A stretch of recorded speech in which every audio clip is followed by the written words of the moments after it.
Professor Sunil Jadhav तुमचं परत एकदा स्वागत करतो पाटील अकॅडमीच्या यूट्यूब चॅनल। लास्ट लेक्चर जे आपण बघितलं लेक्चर नंबर 5, ज्याच्यामध्ये आपण मीटर ब्रिज, त्याचं कन्स्ट्रक्शन, त्याची बॅलन्स कंडिशन आणि त्याच्यामध्ये इंट्रोड्यूस होणारे एरर यांच्याबद्दलची माहिती बघितली। आज आपला आहे लेक्चर नंबर 6, ज्याच्यामध्ये आपण मीटर ब्रिजच यूज करणार आहे। फक्त या ठिकाणी एक थोडीशी मेथड चेंज करतोय, त्यालाच म्हणलं जातं केल्विन्स मेथड, आणि त्या मेथडमध्ये आपण गॅल्व्हनोमीटरचा रेझिस्टन्स फाइंड करतो। चला आता आपण बघूया नेक्स्ट पॉइंट आपला मीटर ब्रिज मधलाच Kelvin's method to find the resistance of galvanometer using meter bridge. या मीटर ब्रिजचा आपण या ठिकाणी यूज करणार आहे आणि त्याच्यावरून रेझिस्टन्स ऑफ गॅल्व्हनोमीटर फाइंड करतो। डायग्राम इथे दिलेली आहे। लास्ट लेक्चरला पण आपण मीटर ब्रिज बघितलेला आहे की मीटर ब्रिज मध्ये आपण काय वापरतो, वायर AB वापरतो। इथं वायर आपण काय घेतलेली आहे, AC घेतलेली आहे। त्या वायरची लेंथ किती असते, 100 सेंटीमीटर असते। ह्याच्यामध्ये एकच चेंज केलेला आहे फक्त की मागच्या लेक्चरमध्ये आपण इथं ह्या गॅपमध्ये अननोन रेझिस्टन्स जोडला, इथं नोन रेझिस्टन्स आहे, ठीक आहे। मग त्या ठिकाणी अननोन रेझिस्टन्सच्या जागी आपण काय वापरतोय, गॅल्व्हनोमीटर वापरतोय आणि पॉइंट B पासून डायरेक्टली काय कनेक्ट केलेलं आहे, जॉकी कनेक्ट केलेलं। बाकी काही चेंज नाही। या मीटर ब्रिजच्या वर्किंग मध्ये आणि केल्विन्स मेथडच्या वर्किंग मध्ये थोडासाच फरक आहे। याच्यामध्ये फक्त आपण काय करतो, जो गॅल्व्हनोमीटर आपण इथं वापरणार आहे त्याचा रेझिस्टन्स फाइंड आउट करतो आणि त्याचा रेझिस्टन्स फाइंड आउट करण्यासाठी आपण त्याला कुठे कनेक्ट करणार आहे, जिथं अननोन रेझिस्टन्स कनेक्ट केला होता त्या पॉइंटला, आणि पॉइंट B पासून डायरेक्टली आपण काय करणार आहे, जॉकी कनेक्ट करणार। कन्स्ट्रक्शन मध्ये एवढा चेंज आहे, बाकी काही चेंज नाही। वर्किंग मध्ये आता काय चेंज केलेलं आहे, वर्किंग मध्ये पण थोडासा चेंज आहे। या ठिकाणी पण आपण बॅलन्सिंग लेंथ फाइंड आउट करतोय।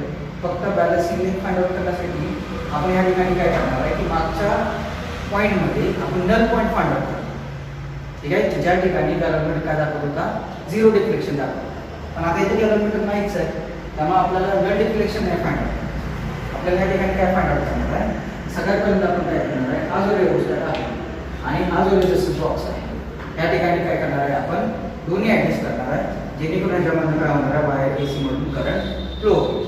आणि त्या ठिकाणी सगळ्यात पहिल्यांदा त्या गॅल्व्हनोमीटरचं काय करणार आहे, आपण डिफ्लेक्शन मेजर करणार। बघा काय सांगितलं की वर्किंग मध्ये आपण काय करणार आहे की इथं जो मी रेझिस्टन्स बॉक्स कनेक्ट करणार आहे त्या रेझिस्टन्स बॉक्स मधून एक नोन व्हॅल्यूचा रेझिस्टन्स मी काढणार आहे। तसंच हा रेओस्टॅट ऍडजस्ट करून ह्या वायर AC मधून करंट फ्लो करणार आहे आणि करंट फ्लो केल्यानंतर हा गॅल्व्हनोमीटर मला काहीतरी डिफ्लेक्शन दाखवेल। म्हणजे गॅल्व्हनोमीटर मध्ये जर आपण बघितलं तर तो अशा पद्धतीने असतो, इकडं समजा 30 आहे, इथं 20, 10, 0, 10, 20 आणि 30 अशा पद्धतीने त्याची रेंज असते। आणि हा त्याचा काय पॉइंटर आहे। मग हा पॉइंटर 30 टू इकडे जातो आणि 0 ला इथे डिफ्लेक्शन असते, अशा पद्धतीने पॉइंटर असतो। आम्ही सुरुवातीला काय करणार आहे की रेझिस्टन्स बॉक्स मधून नोन व्हॅल्यू काढली, त्यानंतर रेओस्टॅट ऍडजस्ट केला आणि त्या वायरमधून करंट फ्लो केला, तर मला इथं गॅल्व्हनोमीटर काय दाखवणार आहे, ठराविक डिफ्लेक्शन दाखवणार। मग समजा ते डिफ्लेक्शन कुठं असेल, इथं असेल 20 आणि 30 मध्ये असेल। फक्त मी ऍडजस्टमेंट काय करणार आहे की हा जो रेझिस्टन्स बॉक्स आहे त्या रेझिस्टन्स बॉक्स मध्ये मी अशी व्हॅल्यू काढणार आहे की तो जो डिफ्लेक्शन आहे ते मला इथं मिळेल। कशामध्ये मिळेल, 10 ते 20 मध्ये मिळेल। आणि हे डिफ्लेक्शन मी त्या ठिकाणी काय करणार आहे, नोट डाऊन करून ठेवणार। बघा काय काय सांगतोय, ठीक आहे, की रेझिस्टन्स ची व्हॅल्यू अशी ऍडजस्ट करायची की मला जे डिफ्लेक्शन आहे ते डिफ्लेक्शन 10 to 20 मध्ये मिळालं पाहिजे किंवा 2/3 मिळालं पाहिजे ऑफ दी स्केल।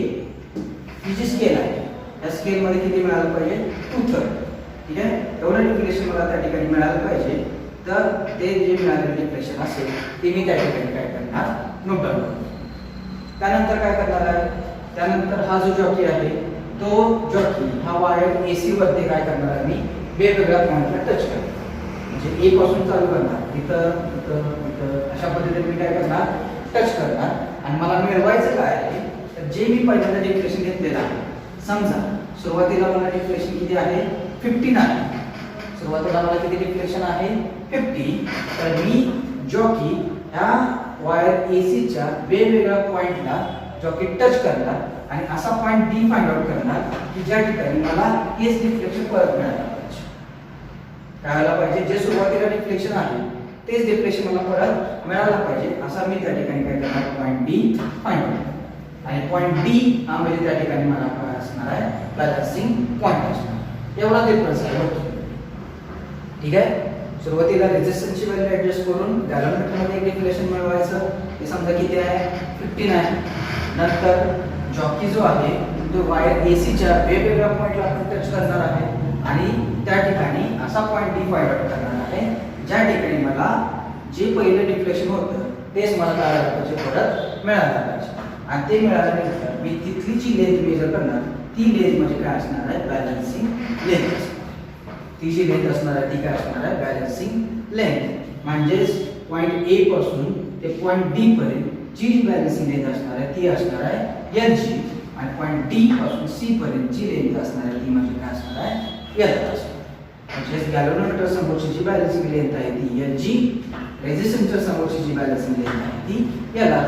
मग काय करायचं पुढं, समानच्या वेळी आपण एक्सप्रेशन बघितलं, काय फॉर्म्युला फाइंड आउट करायचं. त्याच पद्धतीने आपण इथं पण काय करणार आहे, त्याची व्हॅल्यू फाइंड आउट करणार आहे. मग ती कशा पद्धतीने फाइंड आउट करणार आहे, similarly let rho be specific resistance,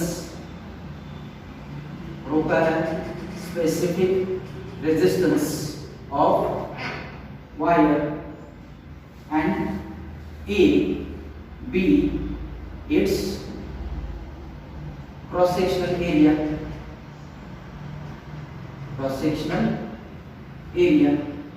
Therefore, rho is equal to R A upon L, and therefore resistance is equal to rho L upon A.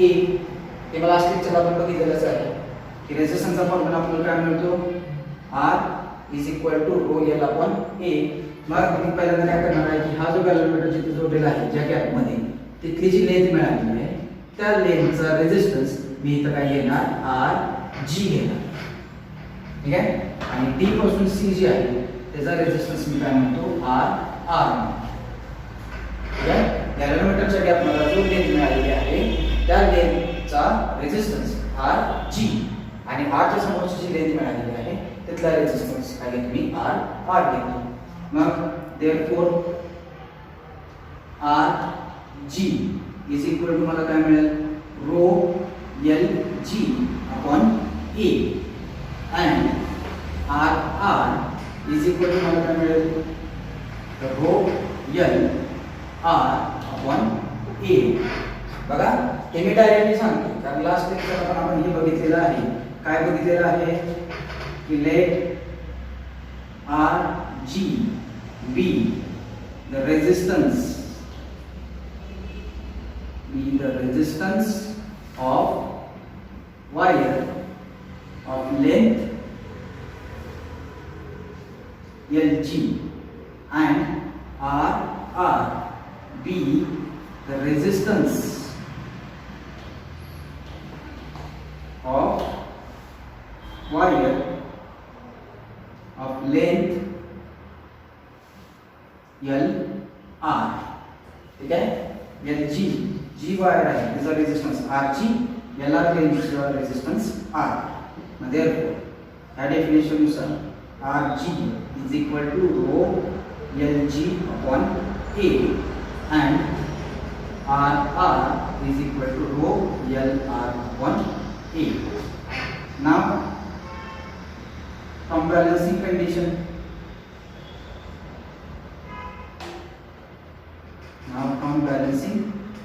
आता डायरेक्टली घेतो. मग मी एक्सप्लेन केलेलं आहे की मीटर ब्रिज आणि western bridge जर compare केला तर आपण काय म्हणणार आहे की त्या ठिकाणी बॅलन्सिंग कंडिशन आपल्याला कशा पद्धतीने मिळते की इथं जो असतो तो काय असतो P, इथं जो आहे तो Q, इकडे जो आहे तो S आणि इकडे जो आहे तो काय असतो R असतो. मग बॅलन्सिंग कंडिशन आपल्याकडे काय आहे, P upon Q is equal to S upon R. ठीक आहे. या सर्किट मध्ये P ची व्हॅल्यू काय आहे, G, Q ची व्हॅल्यू काय आहे, R आहे, S ची व्हॅल्यू काय आहे, R G आणि R ची व्हॅल्यू काय आहे, R ची व्हॅल्यू काय आहे, R आहे. त्या इक्वेशन ची व्हॅल्यू जर इथं पुट केली तर आपल्याला काय मिळेल, G upon R is equal to R ची जागी काय लिहिणार rho LG upon A divided by rho LR upon A. Rho ला रो cancel, A ला A cancel. Therefore G upon R is equal to LG upon LR.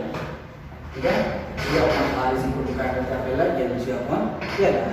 ही काय झाली ह्या Kelvin's मेथडची balancing condition. त्याच्यामध्ये आपल्याला G ची व्हॅल्यू काढायची आहे, R ची व्हॅल्यू आपल्याला माहित आहे, LG ची व्हॅल्यू माहित आहे, LR ची व्हॅल्यू माहित आहे. आपण फॉर्म्युला मागासर कसं मॉडिफाय होतो, टोटल लेंथ किती आहे 100 आहे. मग जर मला LG काढायचं असेल तर मी काय करू शकतो 100 मायनस LR. LR काढायचं असेल तर 100 मायनस LG. म्हणजे देअरफॉर मी काय लिहू शकतो LG is equal to 100 minus LR आणि LR is equal to 100 minus LG.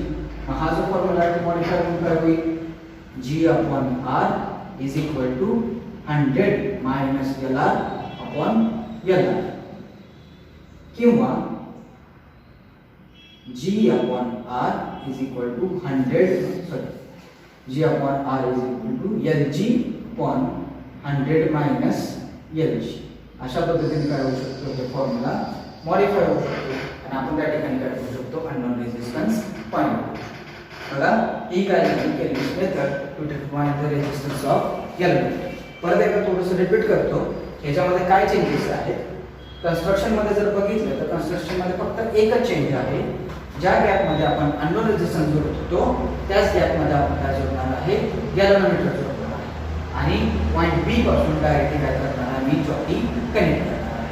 मला ह्याचा रेझिस्टन्स मेजर करायचा आहे. ठीक आहे, मेथड मध्ये काय चेंज होते, फक्त वर्किंग मध्ये काय चेंज होणार आहे तर एकच गोष्ट चेंज होणार आहे कुठली, या ठिकाणी सुरुवातीला मी हा रेझिस्टन्स जो आहे ह्या रेझिस्टन्सची व्हॅल्यू अशी ॲडजस्ट करणार की मला त्या ठिकाणी गॅल्व्हनोमीटरमध्ये किती डिफ्लेक्शन मिळायला पाहिजे 2/3 of its range, 2/3 of its range. त्या गॅल्व्हनोमीटर जी रेंज आहे त्या रेंजचा 2/3 एवढं डिफ्लेक्शन मिळालं पाहिजे. म्हणजे आता मी मागे सांगितल्याप्रमाणे 30 जर तिची रेंज असेल तर आपण तो कशी बघणार 20च्या आतमध्येच त्याचं डिफ्लेक्शन मिळवायचा प्रयत्न करणार आणि ते मिळवण्यासाठी मी इथली व्हॅल्यू ॲडजस्ट करणार R ची व्हॅल्यू. रेझिस्टन्स R असा ॲडजस्ट करणार की त्या ठिकाणी मला गॅल्व्हनोमीटर मधला जो डिफ्लेक्शन मिळेल तो 2/3 ऑफ इट्स रेंज मिळेल. ठीक आहे, हे पहिले प्रिकॉशन.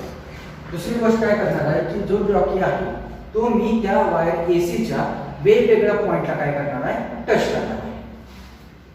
हा जो जॉकी आहे हा जॉकी काय करणार आहे त्या वायर एसीच्या वेगवेगळ्या पॉइंटला टच करणार आहे आणि असा पॉइंट डी फाइंड आउट करणार आहे की ज्या ठिकाणी हा गॅल्व्हनोमीटर मला ओरिजिनल डिफ्लेक्शन दाखवेल. म्हणजे जे सुरुवातीला आहे तेच डिफ्लेक्शन परत दाखवेल.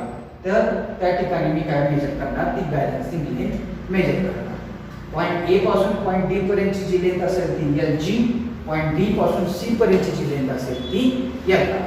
ठीक आहे, आणि त्यानंतर हे एक्सप्रेशन घेणार आहे. त्या एक्सप्रेशन मध्ये मी रेझिस्टन्स जो घेणार आहे तो काय घेणार आहे RG घेणार कुठल्या लेंथसाठी A पासून D पर्यंतच्या लेंथसाठी आणि R घेतोय ते कुणासाठी तर D पासून C या लेंथसाठी.